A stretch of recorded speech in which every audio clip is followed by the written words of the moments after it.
नमस्कार। पंजाब केसरी टीवी देख रहे सभी दर्शकों का स्वागत। मैं अपने सहयोगी नवीन ठाकुर के साथ अनिल ठाकुर। आज हमारे साथ बातचीत करने के लिए मौजूद हैं आईपीएल के चेयरमैन अरुण सिंह ठाकुर जी।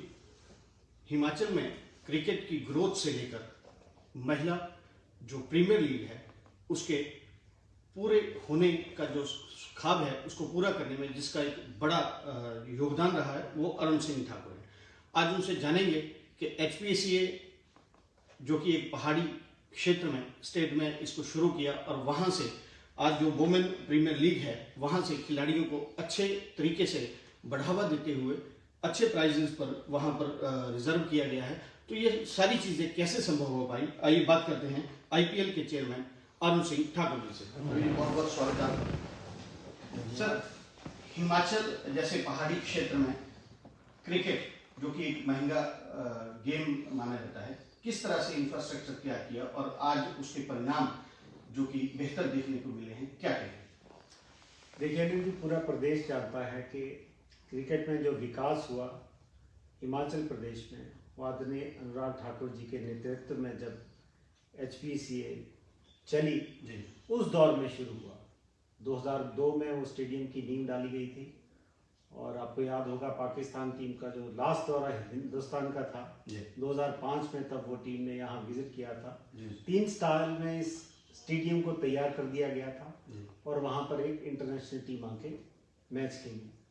उसके बाद जो लगातार विस्तार हुआ आधारभूत ढांचे का, चाहे अंतर के स्टेडियम की मैं बात करूँ, बिलासपुर के स्टेडियम की बात करूँ, शिमला में स्टेडियम बनाया गया, जहाँ जहाँ जगह जगह खेल अकादमियाँ शुरू की गई और एक नई पौध खिलाड़ियों की हिमाचल से निकली। उसी का परिणाम था कि पिछले साल हम विजय हजारे ट्रॉफी जीते, इस साल हम सैयद मुश्ताक अली में रनर अप रहे और बॉम्बे से लास्ट ओवर में वो मैच हिमाचल की टीम हारी थी। बहुत अच्छा प्रदर्शन हिमाचल के खिलाड़ी कर रहे हैं और हमारा सौभाग्य है, अनुराग जी का सपना था कि हिमाचल का कोई बच्चा देश के लिए खेले। ऋषि धवन से पहले भी सुषमा वर्मा हिमाचल की बेटी हिंदुस्तान की टीम में आई थी। एचपीसीए की बात करें तो अनुराग ठाकुर ने जो मेहनत शुरू की आपने उसको आगे बढ़ाया, उसके बाद वो बीसीसीआई में आते हैं। अब आप बीसीसीआई में कोषाध्यक्ष के साथ साथ आईपीएल के चेयरमैन भी हैं। आईपीएल में एक लंबे समय तक सिर्फ पुरुषों का ही आधिपत्य रहा है और महिलाओं के लिए कोई नहीं था। अब इस बार जो है आपने वुमेन प्रीमियर लीग की, कैसे आइडिया आया और कैसे क्लिक हुआ, कैसे इसको साकार करना? पहले तो मैं आपको करेक्ट करना चाहूँगा, मैं कोषाध्यक्ष नहीं हूँ, मैं केवल आईपीएल चेयरमैन हूँ। मेरी कोषाध्यक्ष की टर्म पूरी हो गई जी। देखिए बीसीसीआई में काफ़ी समय से विचार चल रहा था कि वुमेन क्रिकेट को और बढ़ावा दिया जाए, कोई ऐसी लीग शुरू की जाए जैसे आईपीएल की हमने पिछले 15 साल में देखी जी। लेकिन बीच में एक दौर ऐसा है कि सुप्रीम कोर्ट की कमेटी द्वारा बीसीसीआई चलाई गई, वो ख़त्म हो गई। उसके बाद हमें 3 साल का अवसर कोषाध्यक्ष के नाते मिला। उस दौर में चर्चा चली, चर्चा पहले भी चलती रही, लेकिन हमारा ये सौभाग्य है कि मैंने आईपीएल के चेयरमैन के रूप में शुरुआत की और उस दौर में वुमेन प्रीमियर लीग होने जा रहा है जी। सबसे खुशी की बात यह है कि हिमाचल की 4 बेटियां आज इन 5 टीमों के लिए किसी न किसी टीम की ओर से खेलेगी और रेणुका ठाकुर जो शिमला जिले की हमारी लड़की है जिन्होंने इतना अच्छा प्रदर्शन किया, आईसीसी ने उनको emerging player of the world का तगमा दिया और इस साल उनकी जो रिजर्व प्राइस रखी गई वो 1,50,00,000 रुपए में, जो कि अपने आप में काफी गौरव की बात है। तो मैं मानता हूँ कि प्रदेश के लिए बहुत गौरव की बात है और मैं धन्यवाद करना चाहूँगा अनुराग जी का, उनके जो भी हमारे साथ में उनकी टीम रही है जिन्होंने इतने सालों ये अच्छा काम क्रिकेट के क्षेत्र में किया कि आज हिमाचल की बच्चियाँ देश के लिए और इन वुमेन प्रीमियर लीग धर्मशाला में काफी समय से जो टूर्नामेंट है वो नहीं हो पा रही। अभी हाल ही में एक मैच होना था, शायद वो पीछे या किसी और वजह से वो तैयार नहीं हो पाई थी, तो नहीं हो पाया। तो आने वाले समय में क्या और मैचेस देखने को मिलेंगे और कब तक ये हो पाए? देखिए हमने पिछले साल ही 2 वनडे किए थे श्रीलंका टीम के साथ, 2 T20 गेम्स थी धर्मशाला में बैक टू बैक। उसके बाद इस साल अभी हमने मार्च में 1 मार्च से जो ऑस्ट्रेलिया का तीसरा टेस्ट मैच होने जा रहा है वो यहाँ पर होना था, लेकिन जैसा कि आप जानते हैं हिमाचल में वर्षा और धर्मशाला स्टेडियम में वर्षा का बहुत मौसम का एक बहुत बड़ा रोल रहता है उसमें। तो इसीलिए हमने वर्ल्ड क्लास वहाँ पे ड्रेनेज सिस्टम लगाया। उसके बाद नई आउटफील्ड बिछाई गई है, जो घास है वो बिल्कुल नया बिछाया गया है पूरा। हमने सैंड बेस्ड अब ग्राउंड बनाया है ताकि जो पानी जल्दी से जल्दी वहाँ पे खाली हो सके। और मैं मानता हूँ आगे से जितनी भी बारिश होगी, जितनी मर्जी हो जाए, 15 मिनट के बीच में ये match would be fit to play. उस दोबारा खेला जा सकता है, कोई दिक्कत लेके आए हैं। लेकिन दुर्भाग्य से इस बार ठंड थोड़ी ज्यादा चली और जो हमें लगता था कि घास पूरा कवर ले लेगी, उसने नहीं लिया।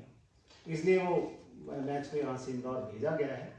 लेकिन प्रदेश के लिए एक और खुशी की बात है कि इस बार चाहे हम टेस्ट मैच नहीं कर पाए, लेकिन दोबारा लगभग 10 साल के बाद यहाँ पर आईपीएल के 2 मैच 17 और 19 मई को होने जा रहे हैं। अभी जो 17 होने, तो जो वुमेन प्रीमियर लीग है इसमें जैसे 5 टीमें हैं, तो क्या यहाँ पर भी कोई मैच धर्मशाला में होने प्रस्तावित है इनके?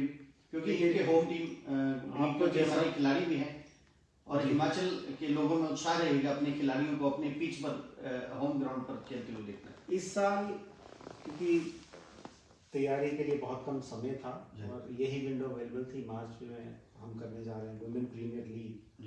जैसा कि आप सब जानते हैं, कल ही हिंदुस्तान का सेमीफाइनल मैच हुआ। दुर्भाग्य से हम वो मैच जीत सकते थे, नहीं जीत पाए। बड़े कम अंतर से वो हमारी विमेन टीम हार गई वहाँ से। तो अभी वर्ल्ड कप खत्म होगा और 4 मार्च से हमारा विमेन प्रीमियर लीग शुरू होने जा रही है। तो बहुत कम समय है उन सब प्लेयर्स को यहाँ पर वापस आने का, इस नई टीम के साथ जुड़ने का, ताकि वो उस टूर्नामेंट में भाग ले सके। तो केवल 22 दिन का टूर्नामेंट है जिसमें सारे मैचेस होने हैं। ये संभव नहीं था कि हिमाचल के विभिन्न कोनों में इस बार वुमेन प्रीमियर लीग कराई जाए, इसलिए हमने तय किया कि इस बार मुंबई के 2 स्टेडियम में सारे मैच किए जाएंगे। तो आने जैसे आईपीएल के लिए बड़े आराम से स्पॉन्सर मिल जाते हैं, तो वुमेन आईपीएल के लिए क्या चुनौतियां रही और किस तरह से आगे इनको बढ़ाने का प्रयास करेंगे? देखिए, निश्चित तौर पर चुनौतियां थी क्योंकि नया टूर्नामेंट है। वुमेन क्रिकेट अभी उस लिहाज से उतनी पॉपुलर नहीं है, लेकिन जिस तरीके से हमारे मीडिया राइट्स के और जिस भाव में टीम्स खरीदी गई, पूरे वर्ल्ड में एक संदेश दिया कि जैसा हिंदुस्तान ने, बीसीसीआई ने पुरुषों की क्रिकेट में पूरे आईपीएल के द्वारा छाप छोड़ी है, उससे भी बड़ी छाप है वुमेन प्रीमियर लीग छोड़ेगा। तो हमारे लिए सौभाग्य की बात है। अभी जैसे क्रिकेट के क्षेत्र में बात करें तो बिल्कुल अतुलनीय योगदान की वजह से अब परिणाम आने शुरू हुए, और ऐसे ही अनुराग जी ने हिमाचल को खेल राज्य के रूप में भी विकसित करने के लिए कहा था। तो बाकी जो खेले हैं उनके लिए क्या कोई ऐसा प्रोग्राम है, कोई आपके दिमाग में कोई ऐसा रेखा चित्र है कि इस तरीके से बाकी खेलों को भी बढ़ावा देकर इनको प्रोत्साहित किया जाए? देखिए, क्योंकि अनुराग जी का लंबा तजुर्बा है खिलाड़ी के तौर पर भी और फिर खेल प्रशासक के तौर पर भी, तो मैं मानता हूँ कि वो सब आइडियाज़ का उनको ज्ञात है। और यही कारण है कि हम जैसे खेलों में हमारा विस्तार हुआ, मोदी जी के नेतृत्व में सरकार ने जो काम पिछले 9 साल में किए हैं, उसका परिणाम हम देख रहे हैं कि जहाँ भी हमारी टीम चली जाए, ओलंपिक हो, कॉमनवेल्थ गेम हो, एशियन गेम हो, हमारा प्रदर्शन हर बार के मुकाबले इम्प्रूव होता जा रहा है। हिमाचल में एचपीसीए और कांग्रेस दोनों का आपस में काफी खिंचाव रहा है, पूर्व की सरकारों में भी दिक्कत रही है। तो जो वर्तमान सरकार है, अभी भी मैचेस होंगे, जाहिर तौर पर शासन प्रशासन की जरूरत होगी, तो एचपीसीए और नई सरकार का तालमेल कैसे रहेगा ताकि आने वाले जो मैचेस हैं और बाकी जो कार्यक्रम है वो बढ़िया तरीके से चलते हैं? आपने खुद ही कहा नई सरकार का, तो पुराने और नए दौर में फर्क हो गया है, मैं मानता हूँ। क्योंकि एक ऐसा दौर रहा है कि जब एचपीसीए वर्सेस कांग्रेस, तो उस दौर में काफी जो खिंचाव का माहौल रहता था।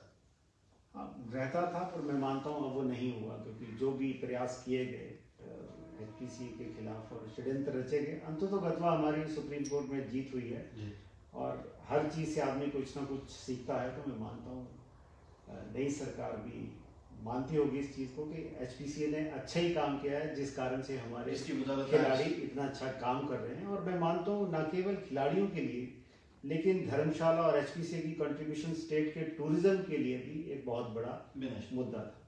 जब भी मैच होता है किस तरीके से धर्मशाला की कॉलोनी में बदलाव आ जाता है। और आपने देखा भी होगा जब से स्टेडियम बना है धर्मशाला में हर चीज इतनी प्राइम हो गई है कि कोई भी उसको किसी भी भाव पे लेना चाहेगा। इतने नए होटल आए, अब फ्लाइट्स हमारी 3 केवल धर्मशाला गद्दल का स्टेडियम है जहाँ पर आ रही है रेगुलर बेसिस पे। तो मैं मानता हूँ इससे प्रदेश के टूरिज्म को बहुत बड़ी लाभ मिला था। उस बात को मद्देनजर हुए जो पुरानी भूलें हुई हैं वो खत्म होनी चाहिए। मैं मानता हूँ कि अब तो साथ में मिलकर खेलों को और कितना बढ़ावा दिया जा सके, हमारे बच्चे अन्य खेलों में भी कितना अच्छा कर सके, ये प्रयास होने चाहिए। उसके लिए हमारी तरफ से जो भी करने वाला होगा मैं इस बात का आश्वासन देता हूँ कि हम हमारी ओर से उसमें कोई ढील नहीं देंगे। सर जैसे अलग अलग स्टेडियम्स की अलग अलग कैपेसिटी रहती है, धर्मशाला की कैपेसिटी जो है अभी कम है, तो क्या आने वाले समय में यहाँ कैपेसिटी बढ़ाने के साथ साथ कुछ सुविधाएं भी बढ़ाई जाएंगी ताकि जो बाहर से खिलाड़ी आते हैं या उनके रहने के लिए या बाकी जो भी जैसे एयरपोर्ट्स हैं उनके लिए क्या कोई सरकार के साथ मिलकर ऐसा कोई प्रोग्राम तय किया जाएगा जैसे कोई लाभ? देखिए हमारी तरफ से तो जो भी करने का होगा हम करेंगे। स्टेडियम को हम इंफ्रास्ट्रक्चर को और बड़ा कर रहे हैं, जो हमारी रहने की फैसिलिटी थी उसको भी वर्ल्ड क्लास बनाया गया है। और मैं मानता हूँ प्रदेश की तरफ से हमें जो भी निर्देश आएंगे हमसे जो करने वाला होगा हम तो चाहेंगे कि और जगह जाके स्टेडियम खोलें। उसके लिए ज़मीन की ज़रूरत मिलेगी, उसमें सरकार का हम सहयोग चाहेंगे। और मानता हूँ अन्य जिलों में भी अच्छे स्टेडियम बने ताकि ज़्यादा फैसिलिटीज़ वहाँ ट्रेनिंग के लिए मिल सके हमारे खिलाड़ियों को। उस बात का प्रयास हमारी ओर से तो निरंतर रहेगा और हमारी तरफ से ना परिश्रम की कोई कमी आएगी। तो अगर सरकार का सहयोग मिलेगा तो मैं मानता हूँ कि बहुत अच्छा हम आगे भी कर सकते हैं। मेरा आखिरी सवाल, अभी जब ये आईपीएल वुमेन आईपीएल का आपने शुरुआत की उससे पहले आईपीएल में भी होता तो जैसी बोली पूरी होती थी उसमें आदरणीय शांता जी ने भी आपके और अनुराग जी के ध्यान में एक चीज़ लाने के लिए इसमें किया था कि ये जो नीलाम या बिकने वाला शब्द है उस चीज़ को यूज नहीं करके कोई सम्मानजनक उसमें लाया जाए ताकि एक खिलाड़ी के रूप में उसको सम्मानजनक पारितोषिक या किसी अन्य शब्द कोई ऐसी इसमें लाए। क्या आईपीएल में कोई ऐसा बदलाव आप आने वाले समय में इस सुझाव के मुताबिक करेंगे? नहीं, मैं मानता हूँ बेहतरीन सुझाव है और ठीक है। अगर हमारी सेंसिटिविटी से जोड़ा जाए तो बात ये ठीक है कि वैसा शब्द का प्रयोग नहीं होना चाहिए। लेकिन नॉर्मल ऑप्शन में क्योंकि अंग्रेजी में करते हो तो so and so player is sold for, तो उसका आप रूपांतरण हिंदी में कर लेंगे कि नीलाम हुआ या खरीदा गया, वो उस लिहाज से ठीक भी है। लेकिन मैं मानता हूँ so and so player is reserve for, तो उससे उसकी डेफिनेशन आई और आईपीएल जरूर करें। जी धन्यवाद। तो ये थे हमारे साथ अरुण सिंह ठाकुर जी जिन्होंने बताया कि प्रदेश में जो खेल और खिलाड़ियों की बेहतरी के लिए माहौल है वो प्रदेश सरकार के साथ मिलकर भी और बेहतर बनाया जा सकता है। इसी के साथ आईपीएल और जिस भी इंफ्रास्ट्रक्चर को बढ़ाने की जरूरत होगी प्रदेश हित में उसको किया जाएगा। अपने सहयोगी नवीन ठाकुर के साथ अनिल ठाकुर, पंजाब केसरी।